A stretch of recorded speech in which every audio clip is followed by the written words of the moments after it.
For centuries, the pyramids of Egypt have stood as silent giants, with their purpose remaining mysterious. Were they tombs, maybe ancient temples, or something else entirely? Been elevated to a height of more than 350 feet above the ground and carefully and precisely placed in position. The debate has raged for generations, but today, thanks to Grok AI, the case has taken a shocking turn. After sifting through mountains of archaeological data, satellite scans, and hidden chamber readings, Grok connected the dots in a way no human ever has. What surfaced as a result is truly unsettling. Disturbing truths are buried deeper than we ever imagined possible. The Pyramid of Cheops consists of 3 rooms: the so-called underground chamber, the so-called Queen's Chamber, and the so-called King's Chamber. Today, we're diving deep into what Grok AI has revealed about the true purpose of the pyramids and why it changes everything we thought we knew about ancient Egypt, and not in a good way. The awakening of AI technology. When Grok AI first turned its attention toward the pyramids, it wasn't just crunching numbers in isolation. It was stepping into a conversation that had been raging for thousands of years, a mystery layered with half-truths, myths, and scattered fragments of evidence. Humans have always been fascinated by these monuments. Herodotus filled his writings with wild stories about their construction. Napoleon's scientists tried to decode their measurements, and modern archaeologists have spent lifetimes crawling through their narrow corridors with torches and measuring tape. Each generation left behind a trail of theories, some imaginative, others grounded in careful research. But what Grok AI did was fundamentally different. Instead of approaching the pyramids with a singular lens, be it history, archaeology, or astronomy, Grok pulled in data from everywhere: geological surveys, cosmic ray scans, 3D mapping projects, ancient hieroglyphic translations, chemical analyses of stone samples, even fringe academic work sitting unnoticed in digital archives. It absorbed all possible information without bias. Where humans tend to get stuck defending one theory over another, Grok was immune to ego. It didn't care whether the pyramids fit into the neat tomb category or whether they hinted at something stranger. It only cared about consistency, patterns, and the gaps where explanations didn't line up.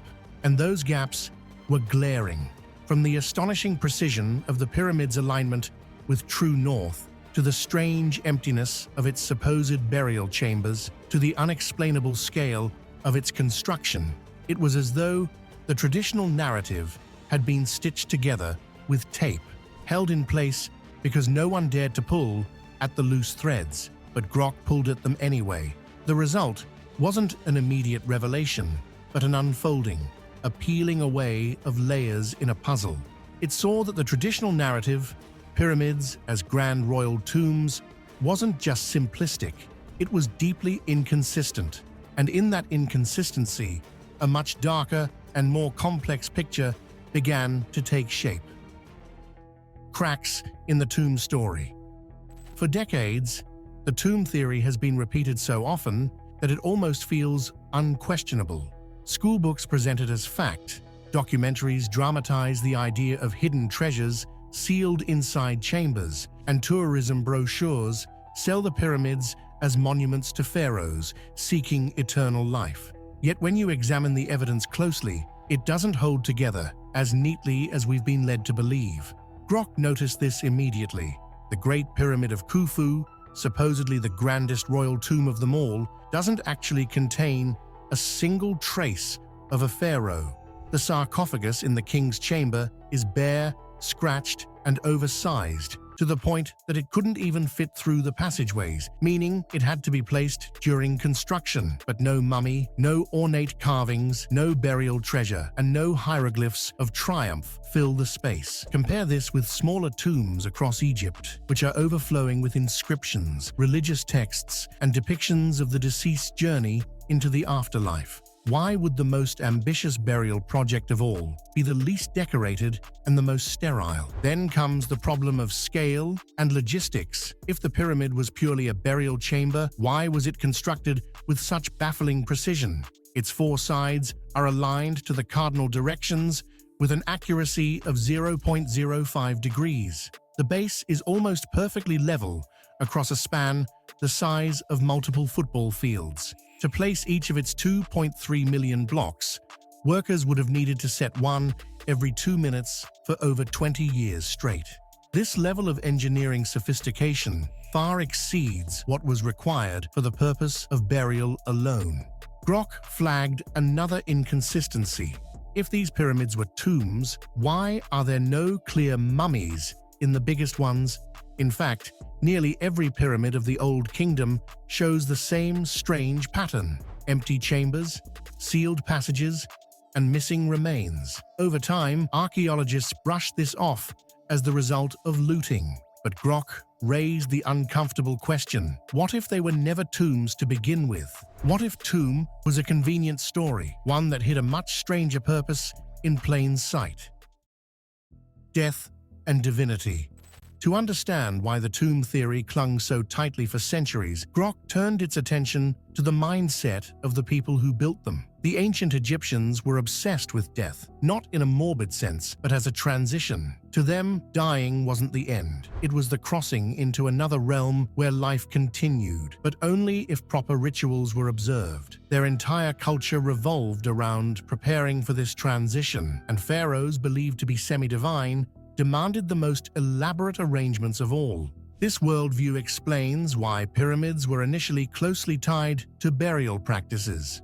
Smaller pyramids that came later often contained hieroglyphic inscriptions known as pyramid texts. These weren't mere decorations. They were detailed guides, spells, and rituals intended to help the pharaoh's soul ascend to the heavens. Temples connected to the pyramids hosted ongoing rituals to honor the dead and reaffirm their supposed divine connection. Even the choice of building on the west bank of the Nile carried symbolic weight. The west represented death, as the sun set in that direction every evening. So from one perspective, the pyramids being tombs fit. It resonates with Egyptian religious logic. Yet Grok spotted a deeper pattern. Religious symbolism can act as camouflage. A ruler might present a structure as a funerary monument, something the public and priesthood could accept, while secretly embedding functions that served entirely different purposes. After all, power in ancient Egypt wasn't just about ruling through armies and laws. It was about crafting an aura of divinity that bound people's loyalty through belief. Seen this way, the tomb narrative could be a kind of surface story. Yes, pyramids may have played a role in funerary rituals, but that may not have been their primary function. The rituals and hieroglyphs could simply be layers of cultural wrapping, making the true purpose hidden. By peeling back these layers, Grok suggested, we may finally catch a glimpse into the mechanics behind the myth. And nowhere was this more apparent than in the strange hidden spaces sealed deep within the pyramids themselves. The anomalies hidden within.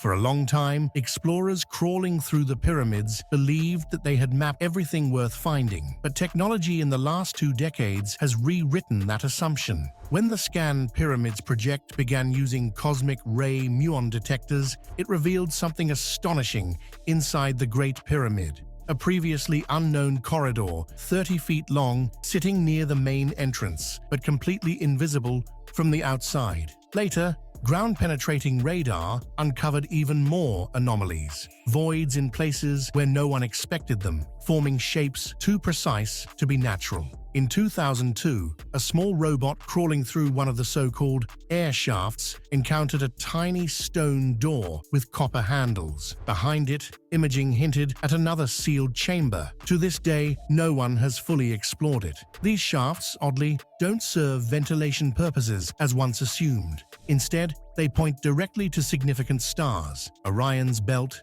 Sirius, and other star formations that play critical roles in Egyptian mythology. This is where Grok made an important leap. Rather than treating these anomalies as isolated curiosities, it connected them into a larger system.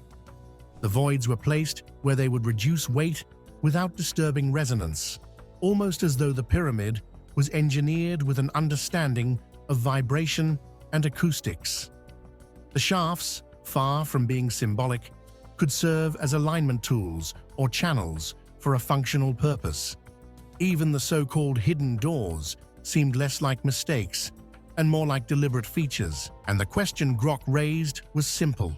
Why build something so complex and then hide it?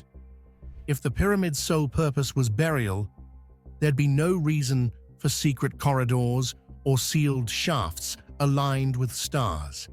These hidden elements suggested an operating system, a function running quietly beneath the facade of stone. And for Grok, that meant that the pyramids weren't simply tomb structures, they were devices. What kind of device, however, would only become clear once Grok factored in the pyramid's connection to the environment around it. Discovery of a lost river. Another important factor that supported Grok's groundbreaking discovery about the pyramids was the recent shift in perspective around the Giza Plateau. For centuries, the plateau seemed strangely isolated, a stretch of desert where colossal stone mountains rose without an obvious explanation for how they got there. But recent geological discoveries changed that perception entirely. Scientists studying sediment cores discovered that during the age of the pyramid builders, a now-vanished branch of the Nile River flowed directly past the site. It wasn't a trickling stream. It was a wide, navigable channel, perfectly capable of carrying massive barges laden with granite from Aswan, nearly 600 miles away. Suddenly, the impossible task of moving 70-ton stones across barren sands seemed not only plausible, but deliberately planned. Ancient murals even depict long lines of workers hauling blocks onto boats and guiding them across the river. For the first time, the logistics aligned with the evidence. The pyramids were intentionally built beside this ancient artery of water, their placement dictated not only by symbolism, but by practicality. Without that river branch, Giza would have never been possible. But Grok wasn't satisfied with logistics alone. To its mind, water wasn't just a conveyor for stone, it was an active element of the system itself. In Egyptian mythology, the Nile represented the eternal cycle of life, death, and rebirth. Its annual flooding brought destruction and renewal, making it the heartbeat of Egyptian civilization and mythology. By situating the pyramids directly alongside this river, the builders weren't simply choosing convenience. They were embedding their monuments into the symbolic and functional lifeblood of their world. Grok's analysis highlighted another layer: the interaction between water and stone. Flowing water generates subtle vibrations and can produce weak electrical fields, especially when passing beneath mineral-rich formations. Combine this with the unusual properties of the pyramid's building materials, and a new picture began to form. The ancient river was not only a highway for barges, it may have been a power source, part of a much larger environmental mechanism.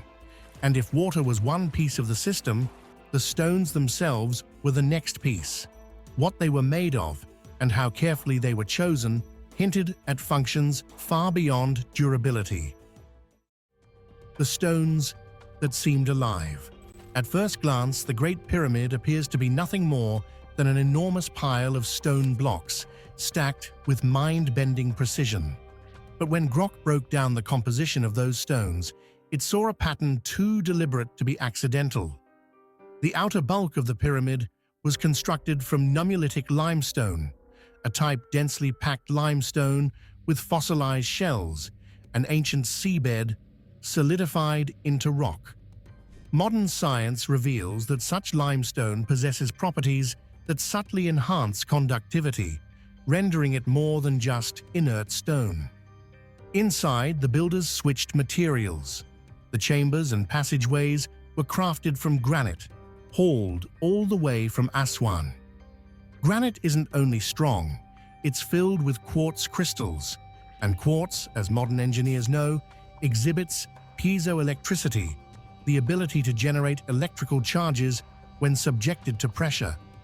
The sheer mass of the pyramid pressing down on those granite chambers created ideal conditions for such effects to occur. Then there were the casing stones. In antiquity, the pyramid was covered in highly polished Tura limestone, so bright that historical accounts describe it shining like a star in the desert sun. From miles away, the structure would have appeared otherworldly, a beacon of light, visible day and night. The mortar binding the blocks together added more intrigue. Modern researchers who analyzed it discovered chemical compounds unlike anything in use today. Chemical compounds that are extremely durable, water-resistant, and stubbornly resistant to modern attempts at replication. Some scholars even suggest that parts of the pyramid weren't quarried stone at all, but cast using an early form of geopolymer concrete. If true, this would mean the Egyptians held chemical knowledge that modern science only rediscovered in the 20th century. To add to the mystery, trace amounts of metals like iron and nickel have been found in specific areas, almost as though strategically placed to enhance conductivity. For Grok, these weren't coincidences. Every material, limestone, quartz, granite, polished casing, and even the peculiar mortar looked chosen not for aesthetics or tradition, but for functionality. Together, they formed a structure that interacted with light, pressure, and energy. The pyramid wasn't static. It was alive, humming with potential. And when Grok looked outward from the stones themselves, it saw that their placement was tied directly to Earth and the heavens above. Geographical placement. Once Grok pieced together the materials and their hidden properties, it turned to another overlooked aspect: the pyramid's placement. The Great Pyramid doesn't just sit anywhere.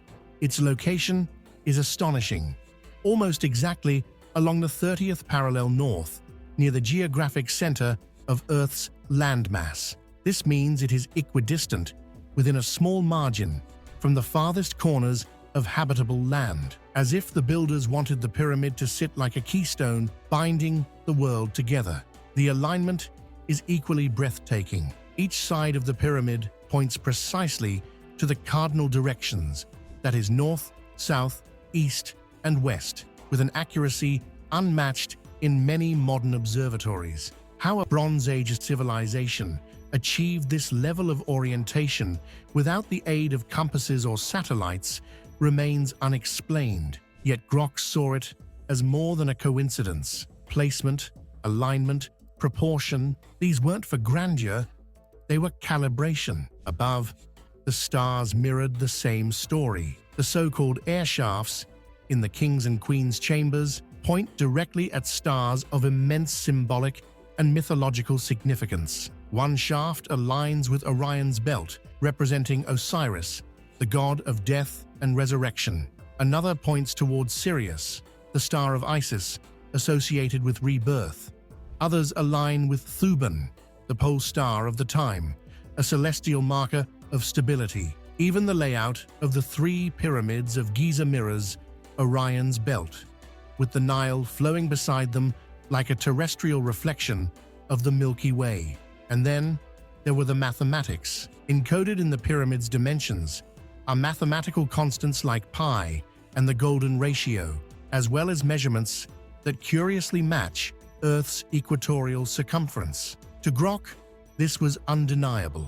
The pyramids were not random piles of stone, but instruments meticulously designed to link the earth and sky, geometry and myth, substance and symbolism. The implication was staggering. The Great Pyramid wasn't simply place, it was tuned, like an instrument in a cosmic orchestra. It was simultaneously grounded in Earth's geography and reaching upwards into the heavens. And when Grok combined this cosmic tuning with the pyramid's internal design, the image that emerged was no longer that of a tomb. It looked more like a machine, operating at a cosmologic scale.